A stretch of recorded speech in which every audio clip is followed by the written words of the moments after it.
walk us through the arrest, right? Like, when does it happen? What's going on at the time? Like, give us just a real description of how the arrest goes down. So a few months before my co-founders had got arrested, me and my co-founders got in a fight, like a bad argument, because they had owed me like $500,000 for something that was from the car business, actually. That I had a loan out that I needed to, like, I was like, I need to pay this back. We made all this bread with this. Like, let's take this bread and pay that $500,000, right? Yeah. It was only Are you rich off the crypto at that time too? It was more. It wasn't that I wanted him to pay the whole thing. I said split it with me. We had made the debt together. Like, you know, it didn't matter how much money we had.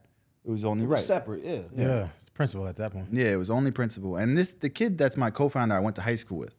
So like, there's a lot of history there, right? Like, and we never really were friends. Like the whole time, like in all these different businesses, it was just like.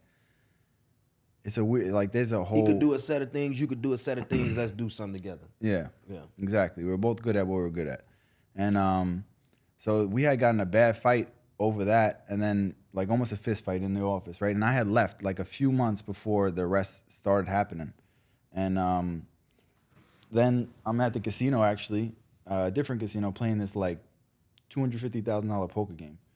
And it was at like one of these Miami casinos, and I was just sitting there. I get a call from Broward County office, and I'm like, sheriff's office, and I'm like, who the fuck is this, you know?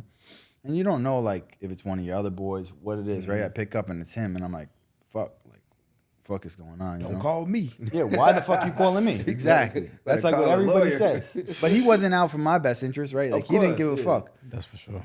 And so then. He didn't even want to speak to me. He was trying to get in touch with his girl. He just had no regard for my well-being, that he just was like, yo, can you three-way my girl for me? I'm like, I'm your co-founder with this company that you just got jammed up for federal. The FBI just arrested you as you're trying to leave the country. And you're going to call me, like, whatever. That's besides the point. And then they didn't, after that happened, they still didn't arrest me for like 2 months.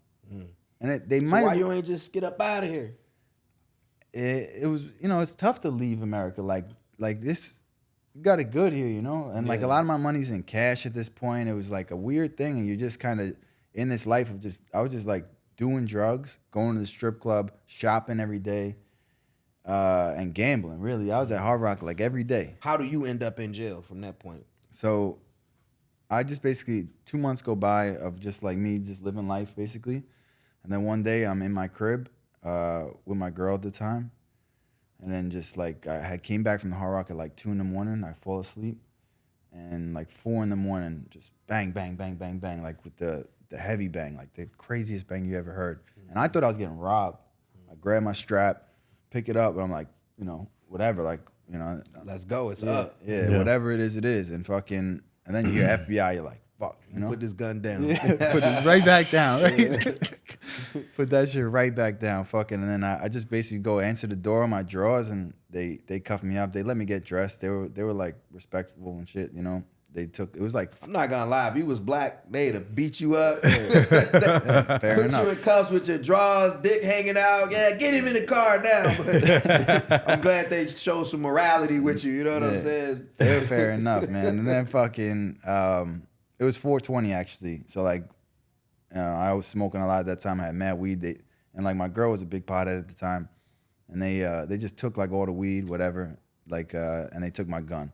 Right, because that shit was out. Like they didn't do a search warrant. They just was like, when they don't do a search warrant, they're not supposed to go through your shit. But it was like out in visual eye. So they took me down, and I was like just coming off so much drugs that's really like the hardest part of the rest. Sitting right? in jail. Yeah, and they put you in like in jail. They put you in like suicide suit. Like it's like looks like a gladiator suit that's like Velcro over here, like a turtle suit, whatever the fuck they call it. And you just basically withdrawn, and it's like. You in Broward County Jail, you know, it's like half of the jail looks like Kodak. Like a couple of them actually, a couple of them got sniper gang tattoos like on their face. Yeah. You're like, whatever, dude, you know, just let me sit here, I guess. So how long were you there? I wasn't there that long. They let me out after like a week to go to rehab.